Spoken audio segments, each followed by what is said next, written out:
Hi friends, का mission question centre में इस वीडियो में बात करेंगे मृदा मृदा प्रदूषण के बारे में। यहाँ से क्वेश्चन क्या क्या बने उन सभी को डिस्कस कर लेते हैं। तो चलते हैं सीधे क्वेश्चन पे ही चलते हैं। पहला क्वेश्चन क्या पूछा गया? पहला क्वेश्चन भैया पूछा गया आपसे, कहाँ चला गया और बढ़ाते हैं। पहला क्वेश्चन है ये रहा आपका, कहता है उर्वरक के अत्यधिक प्रयोग से होता है क्या है। तो उर्वरक का अगर अधिक प्रयोग करेंगे तो मृदा प्रदूषण भी होगा, जल प्रदूषण भी होगा, वायु प्रदूषण भी होगा। तो मतलब सभी उपयुक्त सभी इसका आंसर हो जाएगा। अगले क्वेश्चन पे चलते हैं। अगला क्वेश्चन आपसे क्या कहता है? कहता है कि भारत में, हाँ, क्वेश्चन आपसे पूछा गया, भारत में कार्बोफ्यूरेन, मेथिल पैराथियान, फोरेट और ट्राईएजोफॉस के इस्तेमाल को आशंका से देखा जाता है। ये रसायन किस रूप में इस्तेमाल किए जाते हैं? तो ये किए जाते हैं कृषि में पीड़कनाशी के रूप में प्रयोग किए जाते हैं। उसके बाद में यहाँ पर अगला क्वेश्चन पूछा गया कि निम्न कथनों पर विचार कीजिए और कहता है कि कौन से कथन सही हैं।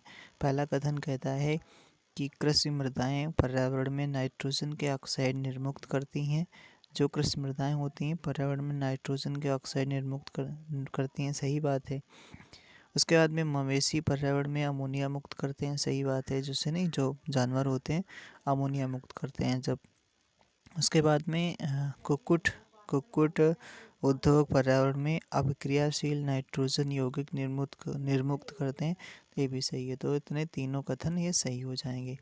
अगले क्वेश्चन पे चलते हैं। अगला क्वेश्चन ही मतलब क्वेश्चन, हाँ, ये कहता है कि खेती के लिए फसल चक्र का क्या महत्व है। तो खेती के लिए फसल चक्र का महत्व होना चाहिए कि अगर फसल चक्र को अपनाते हैं, मतलब एक फसल के बाद दूसरी फसल बोते हैं, ये नहीं कि वही फसल बार बार बो रहे हैं, तो इससे उत्पादन में वृद्धि होती है, सही है पहला कथन। दूसरा कहता है मृदा की उर्वरता सुनिश्चित रहती है।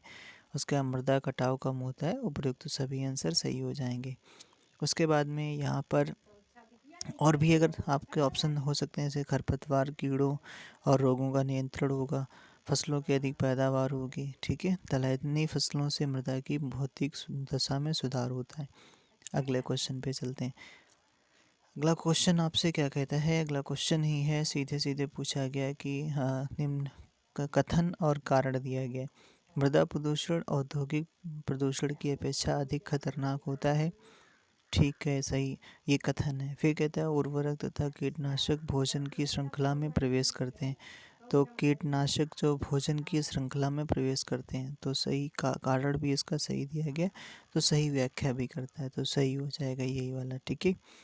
अगला बात कर लेते हैं। अगला प्रदूषण है आपका प्लास्टिक प्रदूषण। प्लास्टिक प्रदूषण के बारे में डिस्कस करते हैं।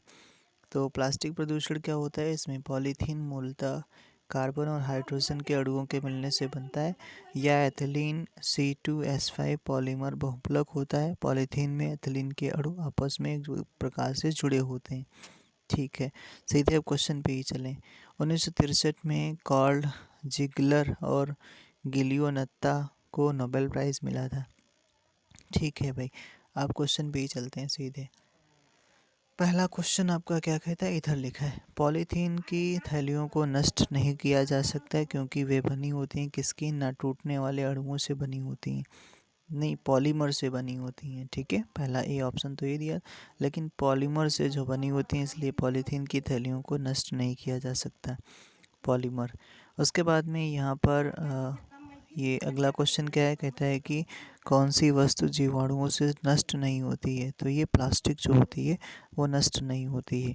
प्लास्टिक, लोहा, शीशा इत्यादि पदार्थ अक्षयकारी प्रदूषक हैं जो कि जीवाणुओं द्वारा नष्ट नहीं होते हैं।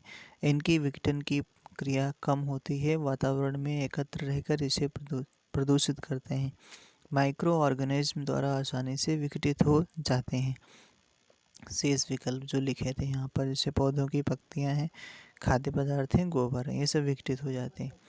अगला क्वेश्चन देखते हैं। अगला क्वेश्चन आपसे क्या पूछा गया? पूछा गया भी यह कहता क्या है कि पर्यावरण में निर्मुक्त हो जाने वाली सूक्ष्म कणिकाओं जैसे माइक्रोबीट्स के विषय में अत्यधिक चिंता क्यों है। तो क्योंकि ये समुद्री पारितंत्रों के लिए हानिकारक मानी जाती हैं, तो इसका आंसर ये हो जाएगा। अगला अगर आपसे पूछेगा पर्यावरण में निर्मुक्त होने वाले जो आपके माइक्रोबीट्स प्लास्टिक के 5 mm से छोटे कण हैं जो जल शोधन संयंत्रों द्वारा फिल्टर नहीं हो पाते, तो यही आपका इसलिए यहाँ पे वेटेड नहीं हो सकते। अगला क्वेश्चन पूछा गया है किसके क्षय होने में सबसे अधिक समय लगता है। तो ये जो प्लास्टिक का थैला जो होता है उसको क्षय होने में सबसे ज़्यादा समय लगता है। कई बार ये क्वेश्चन पूछा गया। अगला प्रदूषण कहता है आपसे कि रेडियोधर्मी व अन्य गैसीय प्रदूषण, यहाँ से क्वेश्चन बने।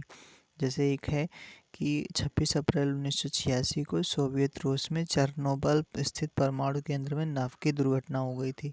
मानवीय भूल के कारण घातक रेडियोधर्मी कण वातावरण में प्रविष्ट हो गए थे, जिसकी वजह से क्या हुआ भैया, व्यक्ति हताहत हुए थे। ध्यातव्य है कि विघटित होने वाले रेडियो एक्टिव न्यूक्लियाइड से उत्पन्न होने वाला विकिरण रेडियो एक्टिव प्रदूषण का स्रोत होता है।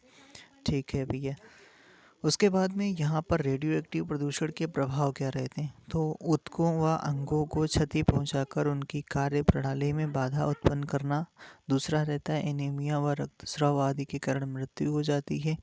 आनुवंशिक प्रभाव क्या पड़ते हैं। तो ड्रोसोफिला पर अध्ययन से स्पष्ट हुआ कि इससे उत्परिवर्तन दर में वृद्धि होती है।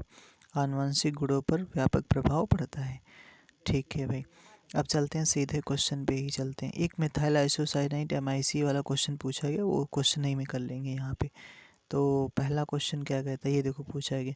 भोपाल गैस त्रासदी जो है मिथाइल आइसोसाइनाइड मिक रिसाव की घटना हुई थी कब। तो ये हुई थी 3 दिसंबर 1984 को हुई थी। 3 दिसंबर 1984 को हुई थी। उसके बाद में 4,000 से ज़्यादा लोग मारे गए थे इसमें। और फिर उसके बाद में भोपाल में यूनियन कार्बाइड फैक्ट्री से जो गैस रिसाव हुई थी वो मिथाइल आइसोसाइनाइड है, ये भी पूछा गया। अच्छा, भोपाल गैस दुर्घटना का कारण क्या था। तो ये था मिथाइल आइसोसाइनाइड का रिसाव था।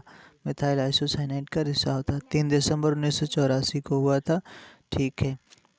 इसमें क्या लिखा था, ये MIC गैस है, देखो इसका इसमें शॉर्ट फॉर्म में लिखा है, तो इसका आंसर ये भोपाल गैस त्रासदी से संबंधित मिथाइल आइसोसाइनाइड। ये भी चेरनोबिल दुर्घटना से संबंधित है। किससे, तो ये नाभिकीय दुर्घटना से संबंधित है। 1986 में सोवियत रूस में हुई थी ये भी याद रखना है। क्वेश्चन यहाँ से बना है क्योंकि। उसके बाद में यहाँ पर क्वेश्चन कहता है कि आपसे कि रेडियोधर्मी प्रदूषण से संबंधित निम्न कथनों पर विचार कीजिए। तो यह पशुओं में आनुवंशिक परिवर्तन लाता है। ठीक है। यह मृदा में विद्यमान विभिन्न खनिजों को असंतुलित कर देता है। और फिर उसके बाद में ऐसा तो नहीं करता है, या रक्त संचार में व्यवधान पैदा करता है, या कैंसर पैदा करता है। तो ये 1, 3, 4 वाला ऑप्शन सही है। उसके बाद में नाभिकीय ऊर्जा का प्रयोग प्राय कारक है, क्या होता है, तो ऊष्मीय ऊर्जा का कारक होता है। नाभिकीय ऊर्जा का उपयोग प्राय कारक है ऊष्मीय प्रदूषण का हो जाता है। ठीक है भैया। अगला को यहाँ पर देखना जैव उपचार के बारे में पढ़ लेते हैं।